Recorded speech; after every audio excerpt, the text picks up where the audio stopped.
Hello বন্ধুরা, welcome to my channel. শীত শেষ, কিন্তু এখনো পর্যন্ত বাজারে ফ্রেশ ধনেপাতা পাওয়া যাচ্ছে। তো এই ফ্রেশ ধনেপাতা দিয়ে একটা সুন্দর চাটনি বানিয়ে রাখা যায়, যেটা কিন্তু রেফ্রিজারেটরে রেখে 15 দিন পর্যন্ত আপনি খুব সহজেই বিভিন্ন সুস্বাদু খাবারের সঙ্গে এনজয় করতে পারেন। তাই আজকে আমি বানাচ্ছি করিয়েন্ডার লিভস চাটনি, আর সেই রেসিপিটাই আপনাদের সাথে শেয়ার করছি। আশা করি আপনাদের ভালো লাগবে। যারা নতুন বন্ধুরা আমার এই চ্যানেল দেখছেন তারা অবশ্যই সাবস্ক্রাইব করবেন আর সঙ্গে থাকবেন। আর যারা পুরনো বন্ধুরা আমার সঙ্গে আছেন, অনেক শুভেচ্ছা দিচ্ছেন, সাপোর্ট দিচ্ছেন, তাদের অসংখ্য ধন্যবাদ। তাহলে চলুন আর দেরি না করে বানিয়ে ফেলি করিয়েন্ডার লিভস চাটনি। ধনেপাতা চাটনি বানানোর জন্য চলে এসেছি রান্নাঘরে। একদম ফ্রেশ করিয়েন্ডার লিভস, একদম সুন্দর সবুজ তাজা করিয়েন্ডার লিভস। তো শীত শেষ হয়ে যাচ্ছে, অতএব এখন এইটা করে, এই চাটনিটা করে ফ্রিজে কিন্তু স্টোর করা যাবে এবং সেটা নিশ্চিন্তে অন্তত 10-15 দিন তো ইউজ করা যাবেই। আর সমস্ত রকম রুটি, পরোটা জাতীয় খাবার বা কাবাবসের সাথেও কিন্তু খেতে খুব ভালো লাগে। তো প্রথমে আমি এই রুটসগুলোকে ফেলে দেব, কারণ এগুলোতে মাটি লেগে থাকে, সেটা আমি ধুয়ে নিয়েছি। আর এই রুটসগুলো দেওয়া যাবে না, রুটসগুলো ফেলে দিতে হবে। এইভাবে রুটসগুলো ফেলে এটাকে একটু ছোট করে মাঝখান থেকে কেটে নেব, যাতে মিক্সার ব্লেন্ডারের জারে দিতে সুবিধা হয়। এইবার এটাকে দিয়ে নেব। আমি এখানে 2 বাঞ্চ নিয়েছি। এই 2 বাঞ্চ আমি দুবারে ব্লেন্ড করব, কারণ জারটা সাইজটা সেই রকমই।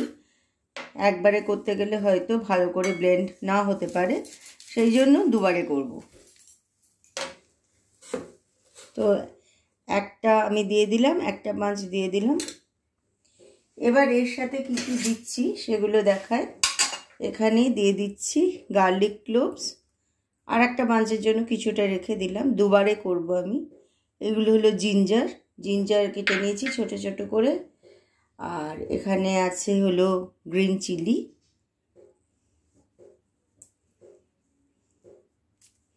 গ্রিন চিলিরও এইভাবে আমি পরিষ্কার করে ধুয়ে নিয়েছি। মাঝখান থেকে ভেঙে দিয়ে দিচ্ছি।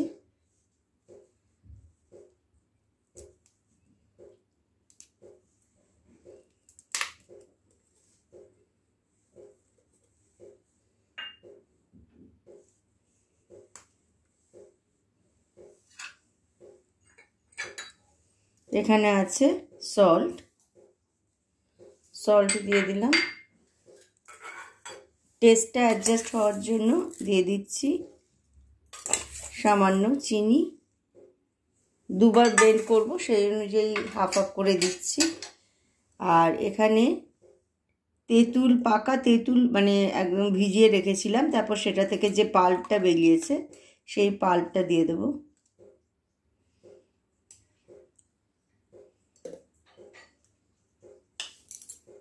আর নিয়েছি একটা লেমনের পিস, লেমনটাও দিয়ে দিচ্ছি।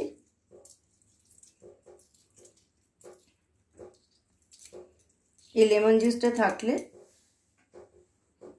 মানে কিন্তু সামান্য জল এর সাথে মেশাতে হবে, দিয়ে দিলাম। এবার এটাকে আমি একদম ফাইনলি ব্লেন্ড করে নেব।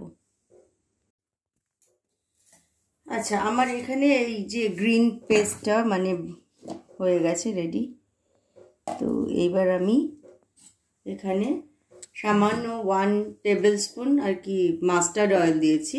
যেহেতু এটাকে স্টোর করব, সেজন্য মাস্টার্ড অয়েল যদি থাকে এরকম চাটনিতে, স্টোরিংয়েও বেশ সুবিধা হয়, মানে বেশি দিন রাখা যায়।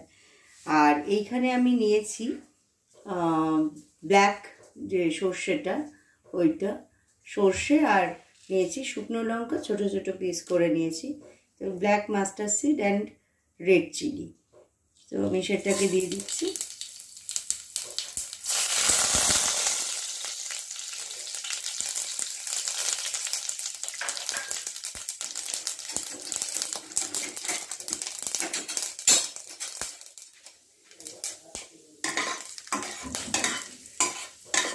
এটাকে ভালো করে সতে করে নেব।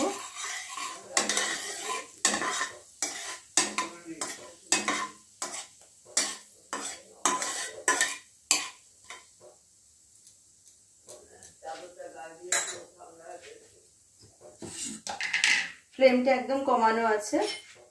আর এবার এই যে পেস্টটা, গ্রিন পেস্টটা এর মধ্যে দিয়ে দেবো।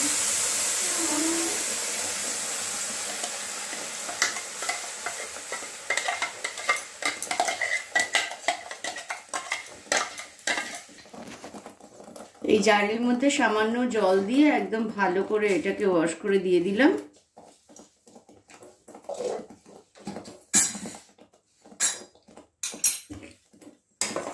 ভালো করে একবার মিশিয়ে দেব। তাহলে ধনেপাতার চাটনি কিন্তু হয়ে গেল। এবার আমি এটাকে ফ্লেমটাকে অফ করে দেব। ফ্লেমটাকে অফ করে দিলাম। একটু স্ট্যান্ডিংয়ে রাখবো 5 মিনিট, একটু ঠান্ডা হলে তারপর আমি স্টোর করব। আমার ধনেপাতা চাটনি রেডি। আমি একটা গ্লাস বোল উইথ লিড, হ্যাঁ এখানে লিডও আছে, আমি এটার মধ্যে এটাকে স্টোর করব। আর এটা বেশ প্রয়োজন মতো যে ইউজ করা যাবে, কারণ আমি এটা রেফ্রিজারেটরে রেখে দেব। আর সেই জন্য 7 থেকে 10 দিন তো বটেই, হ্যাঁ 15 দিন পর্যন্ত আপনি কিন্তু যে কোনো খাবারে, যেমন কাবাবসেও খেতে পারেন, তারপরে যে কোনো রকম পরাঠা, রুটি এর সাথেও কিন্তু এই চাটনি খেতে ভীষণ ভালো লাগে। ইনফ্যাক্ট শুধু শুধু খেতেও খুব ভালো লাগে। সেই জন্য শীত প্রায় চলেই গেছে, এখনও বাজারে ফ্রেশ ধনেপাতা পাওয়া যাচ্ছে, তাই দিয়ে অবশ্যই বানিয়ে ফেলুন এই ধনেপাতার চাটনি। আশা করি আপনাদের ভালো লাগলো।